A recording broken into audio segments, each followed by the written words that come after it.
तो आज मैं आपको एक अनोखी रहस्यमय कहानी सुनाऊंगा। अगर आप चैनल पर नए हैं तो अभी सब्सक्राइब कर ले, क्योंकि यह मेरा दूसरा नया चैनल है। तथा कहानी पूरा देखे, अंत में एक अनोखा रहस्य छुपा है। धन्यवाद। तो सुनिए। एक समय की बात है, हिमालय की गोद में एक शांत गांव था जिसका नाम था कालग्राम। इस गांव के लोग समय की अवधारणा से पूरी तरह मुक्त थे। वे घड़ी या कैलेंडर का उपयोग नहीं करते थे और हर पल को उसकी संपूर्णता में जीते थे। वे अपना जीवन महादेव को समर्पित मानते थे और उनका मानना था कि समय एक भ्रम है, जबकि सत्य तो सिर्फ महादेव है। गांव में एक युवा कारीगर रहता था जिसका नाम अविनाश था। अविनाश बहुत प्रतिभाशाली था और वह लकड़ी पर नक्काशी का काम करता था। एक दिन एक व्यापारी गांव में आया। वह घड़ी और समय का हिसाब किताब रखता था। उसने अविनाश को एक घड़ी दिखाई और कहा, तुम्हारे पास इतनी प्रतिभा है, लेकिन तुम अपना समय ऐसे ही बर्बाद कर रहे हो। ये देखो, समय का पहिया हमेशा घूमता रहता है। अगर तुम समय का सदुपयोग करोगे तो तुम बहुत अमीर बन सकते हो। अविनाश को व्यापारी की बात समझ नहीं आई, लेकिन उसके मन में एक जिज्ञासा जाग गई। उसने सोचा कि अगर महादेव समय से परे हैं, तो वह समय को कैसे समझते हैं। उसने अपनी गुफा में जाकर महादेव की तपस्या शुरू कर दी। कुछ दिनों बाद महादेव अविनाश के सामने प्रकट हुए।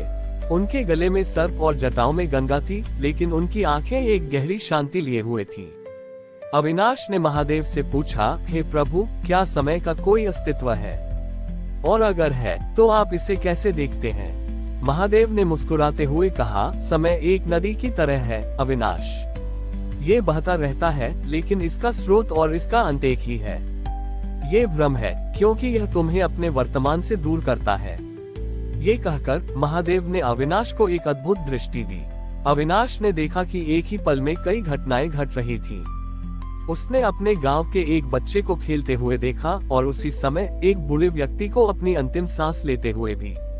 उसने एक बीज को अंकुरित होते देखा और उसी समय एक विशाल वृक्ष को गिरते हुए भी। उसने महसूस किया, छोटी या कि हर शुरुआत में अंत छिपा है और हर अंत में एक नई शुरुआत। अविनाश ने देखा कि महादेव हर पल के साक्षी थे, लेकिन वे किसी भी पल से बंधे नहीं थे। वे न तो बीते हुए कल का दुख करते थे और न ही आने वाले कल की चिंता। वे सिर्फ अपने वर्तमान में थे। अविनाश को ये ज्ञान प्राप्त हुआ कि समय का असली चक्र घड़ी की सुइयों में नहीं घूमता, बल्कि जीवन के हर क्षण में घूमता है। उसने देखा कि लोग अपने भविष्य की चिंता में अपना वर्तमान भूल जाते हैं और अपने अतीत के बोझ तले दबकर अपने आज को खो देते हैं। अविनाश ने महादेव से पूछा, हे प्रभु, अगर समय एक भ्रम है तो हम इसे कैसे पार कर सकते हैं? महादेव ने कहा, तुम इसे पार नहीं कर सकते, बल्कि तुम इसे समझ सकते हो। जब तुम अपने हर कर्म को पूरी एकाग्रता और समर्पण के साथ करोगे तो समय तुम्हारे लिए रुक जाएगा। जब तुम सिर्फ कर्म करोगे, फल की चिंता नहीं करोगे, तब तुम समय के बंधन से मुक्त हो जाओगे। अविनाश को ज्ञान की प्राप्ति हुई। वह वापस अपने गांव गया और उसने अपने गांव वालों को समझाया कि वे सही रास्ते पर हैं। उन्होंने अपनी लकड़ी की नक्काशी में भी इस ज्ञान को उतारना शुरू कर दिया। उन्होंने ऐसी कृतियां बनाई जिनमें जीवन और मृत्यु, शुरुआत और अंत, सब कुछ एक साथ आता था। उनकी कला में एक गहरी शांति और शाश्वतता थी, जो हर देखने वाले को समय के परे ले जाती थी। कालग्राम के लोग अब और भी ज्यादा शांति के साथ जीने लगे। उन्होंने सीखा कि महादेव की सबसे बड़ी पूजा समय को बर्बाद करने में नहीं, बल्कि हर पल को पूरी तरह से जीने में है। और अविनाश ने ये जान लिया कि सबसे बड़ा मोक्ष समय के बंधन से मुक्त होना नहीं, बल्कि समय के हर क्षण में महादेव को महसूस करना है। अविनाश ने कालग्राम के लोगों को समय के सही मायने समझाए और गांव में एक नई चेतना जागृत हो गई। लोग अब अपने काम को सिर्फ एक कर्तव्य के रूप में नहीं देखते थे, बल्कि महादेव को समर्पित एक पूजा मानते थे। अविनाश की कला भी अब और भी गहरी हो गई थी। उसकी नक्काशी में जीवन के हर पहलू की झलक मिलती थी और लोग उसे महादेव का कारीगर कहने लगे। गांव में एक बूढ़ा किसान रहता था जिसका नाम था धीर। धीर को अविनाश का ज्ञान पसंद तो आया, लेकिन वह उसे पूरी तरह समझ नहीं पाया था। वह हमेशा परेशान रहता था क्योंकि उसके खेत में पैदावार कम होती थी। उसे लगता था कि वह पर्याप्त मेहनत नहीं करता और वह हर पल अपने काम की चिंता में डूबा रहता था।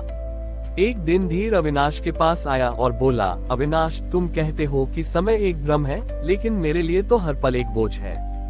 मैं हर पल चिंता करता हूँ कि मेरी फसल अच्छी होगी या नहीं। मैं महादेव को कैसे पा सकता हूँ जब मेरा मन हमेशा चिंता में रहता है। अविनाश ने धीर को जवाब देने के बजाय उसे अपने साथ एक छोटी यात्रा पर चलने को कहा। वे दोनों गांव के बाहर एक घने जंगल में गए। अविनाश ने धीर को एक बड़ा टूटा हुआ पेड़ दिखाया जो जमीन पर गिरा हुआ था। उसने धीर से पूछा, ये पेड़ कब गिरा था धीर? उद्धरण चिन्ह। धीर ने कहा, ये बहुत साल पहले गिरा होगा।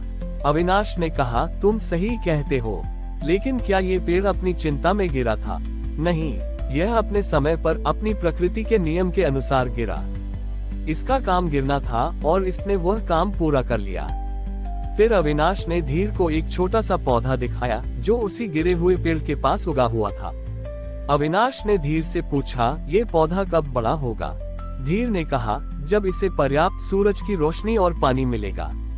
अविनाश ने मुस्कुराते हुए कहा, तुम फिर सही कहते हो। ये पौधा ये चिंता नहीं करता कि यह कब बड़ा होगा। ये बस हर पल सूरज की रोशनी और पानी को ग्रहण करता है। इसका काम बढ़ना है और यह बस अपने कर्म पर ध्यान देता है। अविनाश ने धीर को समझाया, तुम्हारा मन इसलिए परेशान है क्योंकि तुम समय के फल की चिंता करते हो, न कि अपने कर्म की। तुम चिंता करते हो कि तुम्हारी फसल कब बढ़ेगी, लेकिन तुम ये भूल जाते हो कि तुम्हारा काम सिर्फ मेहनत करना है। तुम अपने वर्तमान को भविष्य की चिंता में खो देते हो। धीर को अविनाश की बात समझ आ गई। वह गांव वापस गया और उसने अपने खेतों में काम करने का तरीका बदल दिया। वह अब यह नहीं सोचता था कि फसल कब बढ़ेगी, बल्कि वह हर पल को पूरी एकाग्रता के साथ जीता था। वह हर बीज को बोने से लेकर हर पौधे को पानी देने तक अपने हर कर्म को महादेव को समर्पित करता था। धीरे धीरे धीर के खेतों में शानदार फसल हुई। इस बार उसकी सफलता सिर्फ अच्छी पैदावार से नहीं, बल्कि उसके मन की शांति से भी मापी गई। धीर अविनाश के पास वापस आया और बोला, तुम सही थे अविनाश। मैंने समय को नियंत्रित करने की कोशिश की, लेकिन मुझे ये नहीं पता था कि समय का सबसे बड़ा उपहार मन की शांति है, जो सिर्फ कर्म करने से मिलती है। अविनाश और धीर की कहानी से गांव के लोगों ने एक और गहरा सबक सीखा। उन्होंने जाना कि महादेव का आशीर्वाद सिर्फ भाग्य से नहीं, बल्कि निस्वार्थ कर्मों से मिलता है, और सच्चा धन दौलत या संपत्ति नहीं, बल्कि वह शांति है जो हमें अपने वर्तमान में जीने से मिलती है। हमारी और भी आध्यात्मिक एवं अनोखी कहानियां देखने के लिए हमारे चैनल पर जाएं तथा धार्मिक एवं पौराणिक अनोखी कहानियां हमारे चैनल पर है। कृपया जाके देखें तथा हमारे चैनल को सब्सक्राइब करके रखें और वीडियो लाइक जरूर करें। धन्यवाद।